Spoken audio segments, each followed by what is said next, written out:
Welcome to TMZ Newsroom. I'm Evan. I don't know. Oh, they have the new ones. Oh, man.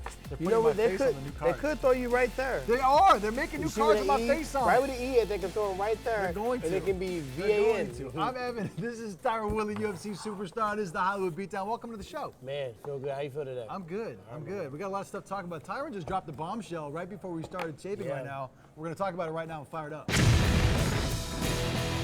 All right, we got to talk about the biggest feud in combat sports, Dana White versus Chris Cyborg. Chris Cyborg was really upset at Dana White. Dana White says, I'm out of the Cyborg business, that she was a nightmare to work with. They're going their separate ways, they're parting ways. Chris Cyborg is done with the UFC. If you're Chris Cyborg's crisis manager, right, you're in charge of her career. What do you tell her to do next? What do you do now? Well, she's definitely going to probably go to an organization that's going to pay her what she's asking for. The thing about it is Cyborg probably got a little bit emotional. Yeah. And she allowed someone to edit video with caption that was not said. Right, yeah. So that's something that legally she could have got sued for, and I think that's why she came out and apologized. Right. And made right. You know, don't try to cover what you view wrong as wrong with wrong. Right. Because when you're messing with the UFC, a billion dollar company with a lot of lawyers and a lot of eyes, you can't just do stuff like that. So I think she did the right thing with that. And you know, this is a crazy game. Dana White's in the business of promoting fights. It's not really about, I want to make sure the 26 fighters on the card, everyone have their each individual. I want a fucking set of roses in my room. I want, 2 beds instead of one. Right. It's not about that. It's about putting on the best card that the fans are the most excited about to make the most money, to get more eyeballs to the sport. And that's his goal.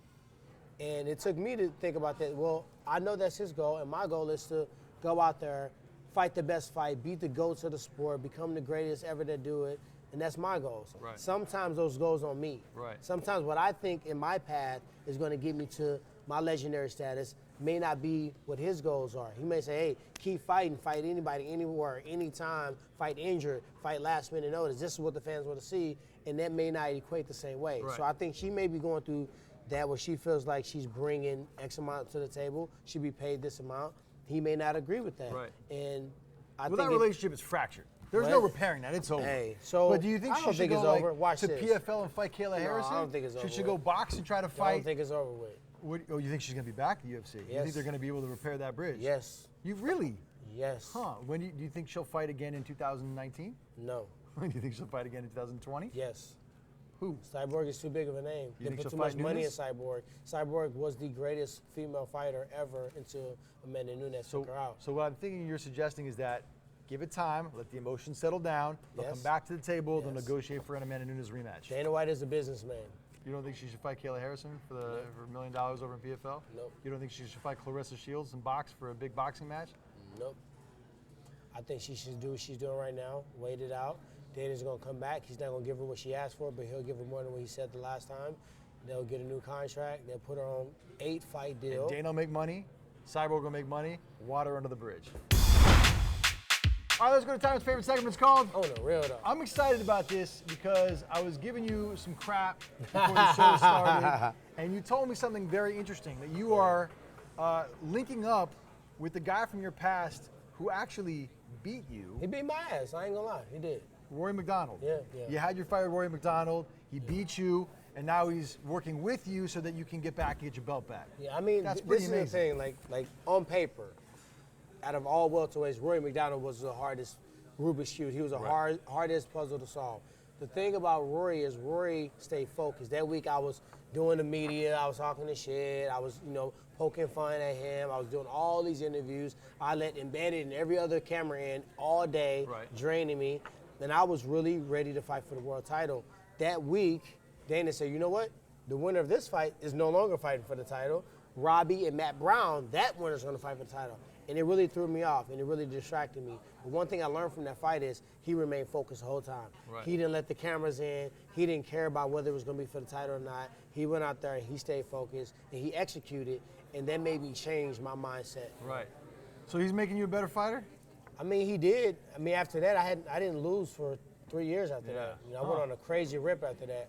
Fought 5 world title fights in less than 2 years. Yeah. And, beat some of the best and who's of the sport. All right, it's time for the part of the show where Tyron gets to punch someone in the face and pat somebody in the back, but we're going to do this one a little bit differently. I'm going to throw up a topic, and he's going to tell me if this person deserves to be punched or patted. And that person this week is Marshawn Lynch. Yeah. Had a camp, youth football camp up in Seattle. Kids from the age of 9 all the way up to 18. Got into it with some of the kids, threw some of them out of a hitting drill. Had the kids without pads on, tackling each other. And then when some of the kids objected, he told them to get the bleep out of my drill, cussed at him. One of the moms came in, confronted Marshawn and said, how dare you act like that? This is a kid's camp. My kid's 11 years old. He's crying because of you. Did he take it to the mom? He said this to the mom. He says, is there a man here with you? And she said, what does that matter? And he says, because I want to talk to a man. Is there a man here with you? And she said, no, I'm the parent. You talk to me. And then he explained, I cuss a lot. This is the way I run my drills, blah, blah, blah. The mom said that she was highly offended that Marshawn wanted to speak to a man instead of her. That's the right way. You think so? 100%. It's a respect thing. You don't never talk to no man's woman. So if you get into an argument with some man's woman, you don't know who he is. Okay. He may let her come and find you, and it can be something okay, worse. Great. Let's have an argument, because I'm here for this. You Marshawn don't Lynch find it disrespectful that the mother of a parent who was at a camp with other kids was trying to raise an issue with Marshawn Lynch about his conduct, and he was dismissing her as, where's your man? I want to talk to him. No, that's not what he was doing. That is what he said. I would have done the same exact thing. Why? Because that's the mom. because like the mother deserves respect as a parent. He was giving her respect, and that's why he asked, "Is there a man with you?" Because listen to me, I'm listening. I'm promising you. If you get into a heated conversation and you passionate about something, she's passionate about something, and he's telling you already that he curses in his drills. Sure. It may come to a point in time where you say something that he definitely don't agree with, and he starts to curse at you. But he shouldn't. Now watch this. Listen to what I'm saying. Now, I wasn't there. I didn't see the whole thing, but that's my woman. She comes and tells me that this man's been cursing and yelling at me. I got to go and handle that.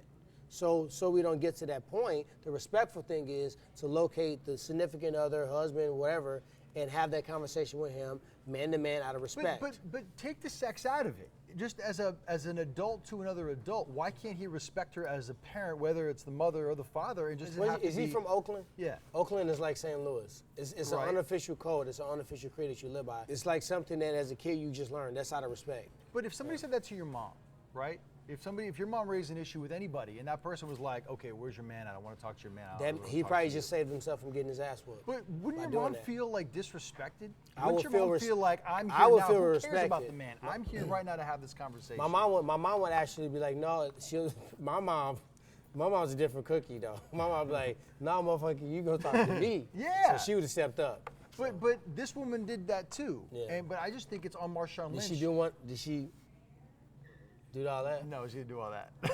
Because that's when you got to be threatened. Look, I do want to say this. They though. do that, step back. I respect step what back. Marshawn Lynch does in the community, and I respect what he does for the youth. I really do. I mean that. Yeah. I think in this particular situation, Marshawn Lynch I has so to disagree learn. with you. I'm telling you. I'm just saying, for me, it's treat a parent who raises an issue like a parent. It doesn't matter if it's a man or woman. It should be, and we should be able to drive without lights and just make our own choices on lefts and rights. But that ain't how it works. So what I'm telling you, if there's any chance, I'm covering my own face up.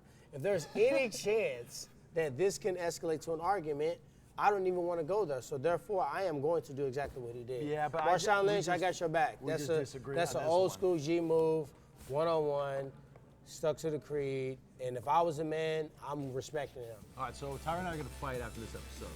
And then I pat him on the back. We got into a long dispute, but you forgot. That was good, though. I pat you on the back. But we had a nice civil conversation. Yeah. Tell the people what to do. If you're watching this on YouTube, make sure you subscribe. Don't just come one time. Just keep coming every week. TMZ Sports, more Hollywood Beatdown, and other bomb-ass shows. All right.